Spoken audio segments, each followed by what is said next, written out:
মেয়ে চলে গেছে স্কুল, নিচে চা টা খেয়ে আমি উপরে চলে এসেছি রিল্যাক্স। এবার ঘরটাকে সাফ সাফাই করবো।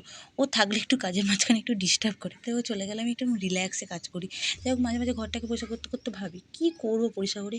আবার তো কিছুক্ষণ পর স্কুল থেকে বাড়ি চলে আসবে, আবার ঘরটাকে এলোমেলো করে। ও সময় মনে হয় ঘর এলোমেলোও যেমন করে, ঘরটাকে পরিষ্কার করে রাখে সেরকমই।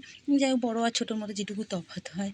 আর এই দেখো, আমার এটা হলো মোস্ট ফেভারিট জায়গা, যেটা আমি আগেও বলেছি। আমি ঘুরতে ফিরতে কাজ করতে করতে বারবার এসে এই আয়নার সামনে আমি ঢং করি।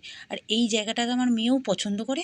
ও এই সন্ধ্যের পর থেকে ড্রেসিং টেবিলের মাথাতে উপরে তুলে সব খেলনাগুলো সামনেটাতে রেখে খেলবে, এ করবে। ওখানে ও দাঁড়িয়ে দাঁড়িয়ে ঢং করে, অবশ্য আমার থেকেই শিখেছে। আর এই ঘরটা হলো আমার একটা শান্তির জায়গা, পরিষ্কার না করলে হয়।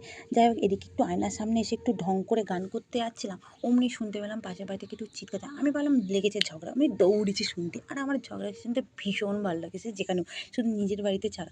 কিন্তু বাইরে গিয়ে দেখলাম দুঃখের বিষয় সেরকম কিছু ঝামেলা হয়নি, ওই জন্য নাচতে নাচতে ঝাঁটা নিয়ে চলে এলাম। এবার ঘরটাকে লেগেছি সাফাই করতে, পুরো মালতী মাসি।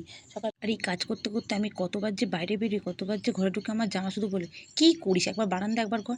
আমি কী করি, আমি নিজে এনে আমি 10 বার এই টুক টুক টুক টুক করে কাজ করি। যাই হোক, এদিকে নিয়ে চলে এলাম, কার্পেটটাকে ভালো করে বিছিয়ে নিলাম, যেহেতু আমাদের মার্বেলের ঘর, প্রচণ্ড ঠান্ডা। অবশ্য আমি পায়ে সবসময় জুতো পরে থাকি। এই দেখো, আমার ঘরটাকে মোটামুটি গোছানো কমপ্লিট। কেমন লাগছে?